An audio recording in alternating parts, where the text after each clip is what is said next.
მოგესალმებით მეგობრებო, დღეს მოვედით თესალონიკში ბიზანტიურ მუზეუმში. ვეცდებით, რომ მაქსიმალურად დაგათვალიერებინოთ, მაქსიმალურად ინფორმაციული იყოს და როგორც შევძლებთ, აქვე ჩვენი შთაბეჭდილებები გაგიზიაროთ. ახლა კი შევიდეთ და ერთად დავათვალიეროთ მუზეუმი. მუზეუმის მუდმივი გამოფენის შემადგენელი 11 გალერეა საზოგადოებისთვის თანდათანობით გაიხსნა 1997 წლიდან 2004 წლის დასაწყისამდე. 3430 კვადრატული მეტრის ფართობზე წარმოდგენილია ბიზანტიური და პოსტბიზანტიური კულტურის თავისებურებები ორიგინალური არტეფაქტების საშუალებით. ძირითადად თესალონიკიდან იმპერიის ყველაზე მნიშვნელოვანი ქალაქიდან კონსტანტინოპოლის შემდეგ. ექსპოზიცია ორგანიზებულია ზოგადი თემების მიხედვით და ბიზანტიური და პოსტბიზანტიური ხელოვნებისა და ისტორიის დადგენილი პერიოდების შესაბამისად. 46,000-ზე მეტი არტეფაქტის კოლექციიდან გამოფენისთვის შეირჩა 3190, კერძოდ მეორე-მე-20 საუკუნეების რელიკვიები და ხელოვნების ნიმუშები. კედლის მხატვრობა, მოზაიკა, ხატები, მარმარილოს არქიტექტურული ელემენტები, ადრეული ქრისტიანული სამარხები კედლის მხატვრობით, ლიტურგიული ჭურჭელი, პირადი მორთულობის იარაღები, ასევე მოკრძალებული ყოველდღიური არტეფაქტები და პროფესიონალებისთვის განკუთვნილი ხელსაწყოები წარმოდგენილია არა მხოლოდ ხელოვნების ნიმუშების სახით, არამედ მათი შემქმნელი კულტურისა და მათი გამოყენებით დაკავებული ადამიანური საზოგადოების რეპრეზენტირებული ისტორია. ეს ყველაფერი კი გაჯერებულია ინფორმაციით, რომელიც მათ პირვანდელ გარემოსა და ფუნქციაზე მიუთითებს. ადრეული ქრისტიანული ანუ პროტობიზანტიული პერიოდი მე-4-მე-7 საუკუნეები იწყება კონსტანტინე დიდის მიერ კონსტანტინოპოლის დაარსების 330 წელს და რომის იმპერიის დედაქალაქის რომიდან იქ გადატანით. იმპერიის სიმძიმის ცენტრის აღმოსავლეთისაკენ ამ გადანაცვლებამ ისევე როგორც ქრისტიანობის ოფიციალურ სახელმწიფოებრივ რელიგიად მიღებამ შეცვალა იმპერიის სახე, ხაზი გაუსვა მის რელიგიურ განზომილებას. ეს იყო თანდათანობითი ცვლილება, რომლის დროსაც წინა პერიოდის ასპექტები კვლავ გაჟღენთილი იყო ცხოვრების ყველა სექტორში. მუდმივი გამოფენის პირველი 3 ოთახი ადრეული ქრისტიანული პერიოდის შესახებაა, რომელიც მოიცავს გვიანი ანტიკურობიდან პროტობიზანტიურ პერიოდზე გადასვლას, ქრისტიანული რელიგიის დამკვიდრების პროცესს და მის ტრიუმფს მე-4-დან მე-6 საუკუნემდე.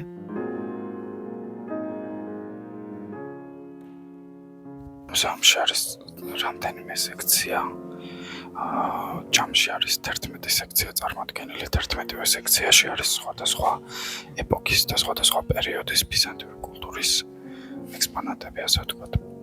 1997 წელს გახსნილი პირველი გალერეის გამოფენა ადრეული ქრისტიანული ეკლესიის არქიტექტურას, დეკორაციას, ლიტურგიულ ჭურჭელსა და არტეფაქტებს წარმოადგენს, რომელიც აქ ხის სახურავიანი ბაზილიკის ძირითადი ტიპით არის ნაჩვენები.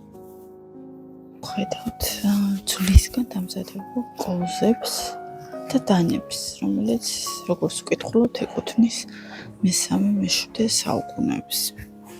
და არის სხვადასხვა საყოფაცხოვრებო ნივთები, ჭურჭელი, თვითონ დარბაზი და ეს გამოფენა მოწყობილი არის როგორც ვკითხულობთ ინფორმაციას ესეთი მისაღები დიდი ოთახის გარშემო და როგორც ვატყობთ შენარჩუნებული არის ეს თვითონ ის იერი, რაც ჰქონდა ადრე. ანუ ეს იატაკის მოზაიკა არის ავთენტური ფორმით შენარჩუნებული და როგორც უკვე ვთქვით, ეს არის მდიდარი ოჯახის სასახლის თუ სახლის მისაღები ოთახის ესეთი ცენტრალური ნაწილი, ესე ავთენტურად შენარჩუნებული და შემონახული.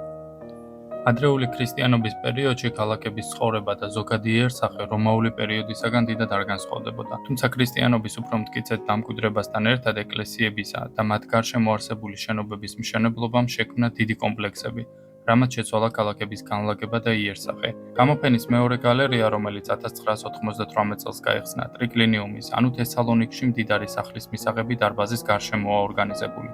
მასში წარმოდგენილია საკითხები, რომლებიც ხაზს უსვამს ქალაქის როგორც გამაგრებული საცხოვრებელი კომპლექსის როლს, ის პირად და საზოგადოებრივ ცხოვრებას, პროფესიულ საქმიანობას, ეკონომიკურ ცხოვრებას, კომერციას, სახელოსნოებს, სახლებსა და მათ აღჭურვილობას. ამ შემთხვევაში ამ ოთახში ვხედავთ ქალაქის გარე ნაწილში აღმოჩენილი საფლავებიდან მოხსნილ მოხატულობას და სხვადასხვა თვითონ ნივთებსაც, რომელიც გამოყენებული იყო რიტუალების დროს, ან თვითონ ამ საფლავებში აყოლებდნენ.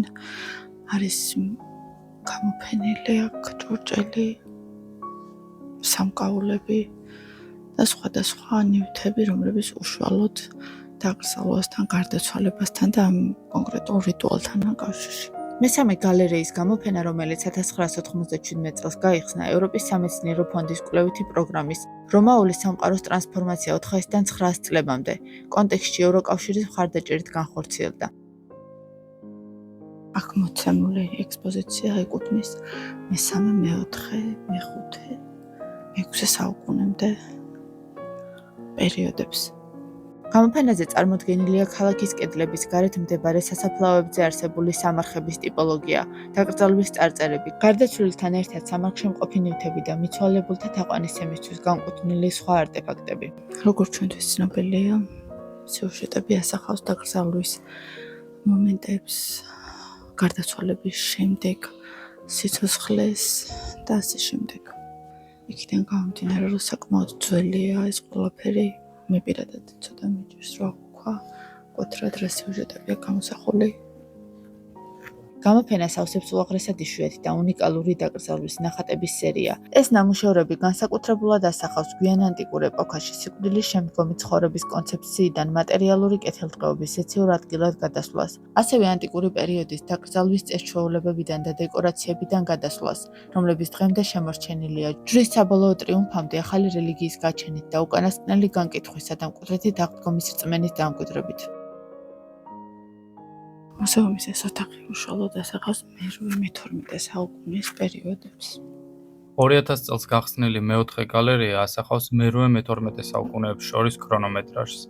ამ პერიოდში ადრეული ქრისტიანული ქალაქების დიდი ნაწილი თანდათან შემცირდა ან მიტოვებული იქნა მტრის შემოსევებით, ეპიდემიებითა და მიწისძვრებით გამოწვეული ეკონომიკური კრიზისის გამო. მათ ადგილას გაჩნდა ციხესიმაგრეების სახით გამაგრებული ქალაქები. ხატმებრძოლობის დასრულებით 853 წელს მართლმადიდებლობის ტრიუმფით და აღმოსავლეთ და სამხრეთ ბალკანეთში ბიზანტიის ბატონობის აღდგენით. მე-9 საუკუნე ახალი ეპოქის ეგრეთ წოდებული შუა ბიზანტიური პერიოდის დასაწყისს აღნიშნავს.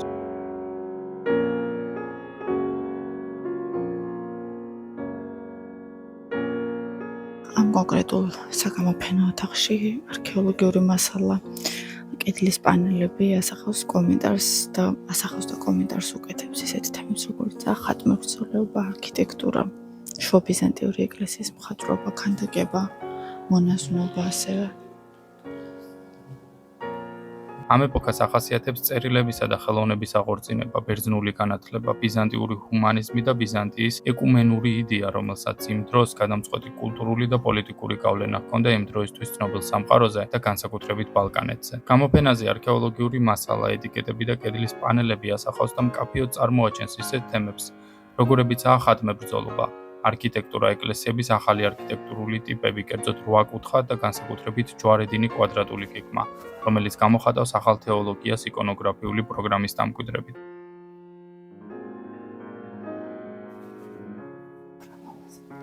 ამ კუთხეში ვხედავთ ჭურჭელს, ძველს აღდგენილს, რომლის ფერების ვფიქრობ დღესაც ძალიან ესეთი მოდური, ტენდენციური და ლამაზია. მიუხედავად იმისა, რომ აქ ამ ოთახში მე-8 საუკუნემდე აღმოჩენილი არქეოლოგიური ნივთებია. ასევე აქცენტირებულია შუა ბიზანტიური ეკლესიის მხატვრობა და ქანდაკება, მონაზვნობა, სლავების ქრისტიანობაზე მოქცევა თესალონიკიდან ორი ძმის, კირილესა და მეთოდის მიერ და ზოგადად გადმოცემულია იმ ეპოქის საზოგადოებრივი და პირადი ცხოვრების ასპექტები, ისეთი ელემენტები, როგორებიცაა კერამიკა, ტანსაცმელი, სამკაულები, მონეტები და ყოველდღიური საყოფაცხოვრებო საგნები.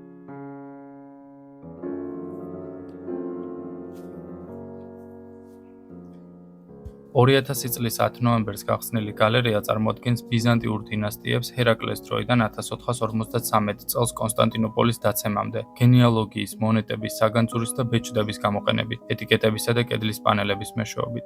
მუზეუმის კონკრეტული ეს ოთახი, ეს გალერეა 2000 წელს გაიხსნა და წარმოდგენილია ბიზანტიის პერიოდის სამკაულები, ბეჭდები, მონეტები. გალერეაში შეხვდებით იმპერატორების ბასილი მეორის, რომანოზ მესამისა და კონსტანტინე მეცხრის ოქროს მონეტებს.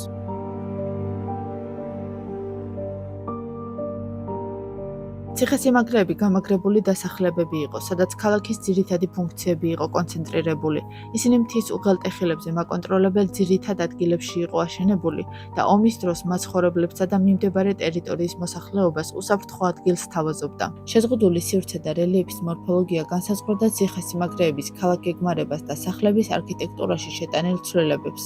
2000 წელს გახსნილი გალერეა წარმოადგენს ბიზანტიის იმპერიის თავდაცვით სისტემას, ციხის ორგანიზებას, ასევე მასთან დაკავშირებულ ყოველდღიურ ცხოვრებასა და საწარმოო საქმიანობას მის კედლებში და მის გარეთ. გამოფენილი არქეოლოგიური მასალა მაკედონიის სხვადასხვა ციხესიმაგრიდანაა აღებული. განსაკუთრებით აღსანიშნავია რედინას ციხესიმაგრე. თემატიკას ავსებს ვიდეო ინსტალაცია მაკედონიისა და თრაკიის ციხესიმაგრეების შესახებ. მუდმივ ექსპოზიციაში წარმოდგენილია ისეთი არტეფაქტები, როგორებიცაა მაგალითად რკინის ჩანგალი და საყურეები შუა ბიზანტიური პერიოდიდან. გალერეის მარცხენა ნაწილში მხატვარ მარიანა სტრაპაცეკის ვიდეო ინსტალაცია ასახავს კონსტანტინოპოლისაკენ მიმავალ გზას, ჩრდილოეთ საბერძნეთის ციხესიმაგრეების მონახულებით, დასავლეთიდან აღმოსავლეთის მიმართულებით. მეშვიდე გალერეა 2002 წელს გაიხსნა. თესალონიკისთვის გვიანი ბიზანტიური პერიოდი სულიერი პროგრესის, თეოლოგიური ძიებებისა და სოციალური მოძრაობების პერიოდია, რამაც ხელოვნების, განსაკუთრებით კი მხატვრობის ზრდა განვითარება გამოიწვია. ამ პროცესმა განსაკუთრებული გავლენა მოახდინა ათონის მთასა და მეზობელ სლავურ ხალხებზე. გამოფენაზე წარმოდგენილია ამ პერიოდის ამსახველი არტეფაქტები, როგორებიცაა კედლის მხატვრობა, მარმარილოს რელიეფური გამოსახულებები, ასევე რელიგიური და ყოველდღიური გამოყენების ნივთები. დაკრძალვის დანიშნულების ფერწერული და რელიეფური ნამუშევრების სერია ინფორმაციას გვაწვდის იმ ეპოქის დაკრძალვის წეს-ჩვეულებების, ხელოვნებისა და პორტრეტების შესახებ.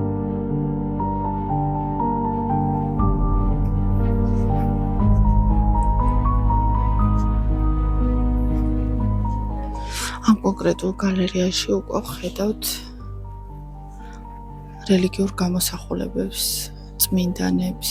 ასევე წარმოდგენილია თესალონიკის ზარაფხანა, მინის ნაკეთობები, მინის გავრცელების გამორჩეული ნიმუშები და კერამიკული სახელოსნოები, რომლებიც მაკედონიასა და თრაკიაში იქნა აღმოჩენილი. ასევე მოჭიქული ჭურჭლის დამზადების სხვადასხვა მეთოდი. ექსპოზიციაზე წარმოდგენილი შუშის ჭურჭელი და მოჭიქული კერამიკა ხაზს უსვამს თესალონიკის როგორც კომერციული საქმიანობის ცენტრის როლს. ის აშკარაა, რომ უკვე ძალიან დახვეწილი არის ხატწერა, უკვე იგრძნობა ეს სულიერი განწყობები, რაც არის იმ პერიოდში, რისი გამოხატვაც უნდათ, ფერებით იგრძნობა, სიმბოლური დატვირთვა მათი იგრძნობა, ეს გამოსახულებებით, როგორ ხატავენ წმინდანებს და ასე შემდეგ. მერვე გალერეაში წარმოდგენილია დორი პაპასტრატოსის კოლექციის ნაწილი. იგი შედგება 232 ანაბეჭდისგან, რომელიც დათარიღებულია მე-18 და მე-19 საუკუნეებით, ასევე 8 ხის და სპილენძის გრავირებული ფირფიტებისგან. კოლექცია მუზეუმს 1994 წელს მისმა ქალიშვილებმა, მარინა და დაფნე ილიადისებმა შესწირეს.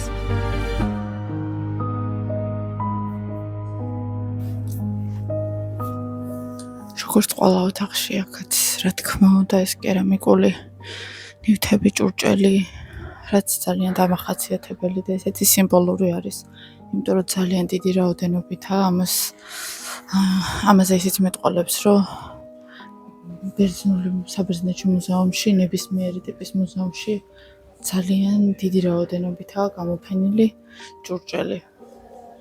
კოლექციის შემადგენელი მართლმადიდებლური რელიგიური გრავიურები წარმოადგენს დასავლური წარმოშობის ჟანრს, რომელიც მართლმადიდებლურმა ეკლესიამ დაახლოებით მე-17 საუკუნის შუახანებში მიიღო. თავდაპირველად ისინი იბეჭდებოდა ევროპის ქალაქებში, სადაც ძლიერი ბერძნული თემები იყო და რომლებსაც საჭირო ტექნოლოგია ჰქონდათ. მოგვიანებით ათონის მთაზე გრავირების სახელოსნოები გაიხსნა და მთელი მართლმადიდებლური სამყაროს საჭიროებები დააკმაყოფილა. ამ გალერეაში წარმოდგენილია გრავირებული სპილენძის ფირფიტა და ანაბეჭდები, რომლებიც შესრულებულია რელიგიური ანაბეჭდების წარმოების ყველა ძირითად ადგილას, ვენეციაში, ვენაში, ათონის მთასა და კონსტანტინოპოლში. ერთ-ერთი მათგანი სინას მონასტრის შეკვეთით დაიბეჭდა უკრაინის ქალაქ ლვოვში. მონასტრების პანორამული ხედების ამსახველი გრავიურები მრავალი ნათელი პერიფერიული დეტალით მონასტრების გარე სამყაროსთან კომუნიკაციის მთავარ საშუალებას წარმოადგენდა. ისინი მორწმუნეებს ურიგდებოდათ როგორც ეულოგია, ანუ კურთხევა, რაც მათ მოუწოდებდა მომლოცველობით მონასტრების ფინანსური მხარდაჭერისკენ. მეცხრე გალერეაში წარმოდგენილი კოლექცია პრეისტორიული ხანიდან მე-19 საუკუნემდე პერიოდის 1460 არტეფაქტს მოიცავს, სადაც ბიზანტიური და პოსტბიზანტიური ხელოვნების ნიმუშები ჭარბობს როგორც რაოდენობით, ასევე ხარისხით. კოლექციის მუდმივი გამოფენისთვის, რომელიც 2001 წელს გაიხსნა, ნამუშევრები შეირჩა შემდეგი კატეგორიებიდან: კერამიკა, მონეტები, მცირე ხელოვნების ნიმუშები და საეკლესიო დოკუმენტები. მიუხედავად ამისა, გამოფენის ძირითადი ნაწილი შედგება მე-14 საუკუნის ბოლოდან მე-19 საუკუნის ჩათვლით დათარიღებული ხატებისგან. გამოფენილია 146 ნივთი. მათი შერჩევა განხორციელდა მათი სიძველის, მხატვრული ღირებულებისა და პოსტბიზანტიური ხელოვნების მრავალფეროვანი ტენდენციებისა და სკოლების საფუძველზე, რომლებსაც ისინი წარმოადგენენ. კოლექციაში გვხვდება მე-10 საუკუნით დათარიღებული უნიკალური ბრინჯაოს ჯვარი, ღვთისმშობლისა და ქრისტეს გამოსახულებით. გამოფენის ქრონოლოგიური თანმიმდევრობით ბოლო სივრცე არის მე-10 გალერეა, რომელიც 2004 წლის 31 იანვარს გაიხსნა. იგი წარმოადგენს ბიზანტიურ მემკვიდრეობას ოსმალთა დაპყრობის შემდგომ წლებში. გამოფენილი ხატები წარმოადგენს ოსმალეთისა და ვენეციის მმართველობის ქვეშ მყოფ ბერძნულ ტერიტორიებზე მხატვრობის სხვადასხვა სკოლას. ასევე წარმოდგენილია ანაბეჭდები, რომლებიც წარმოადგენს მხატვრული გამოხატვის ახალ ჟანრს, რომელიც მართლმადიდებლურმა ეკლესიამ მე-17 საუკუნეში მიიღო. ამავდროულად წარმოდგენილია საეკლესიო ნაქარგების, ლიტურგიული წიგნების და საეკლესიო ვერცხლისა და ოქრომჭედლობის რამდენიმე გამორჩეული ნიმუში.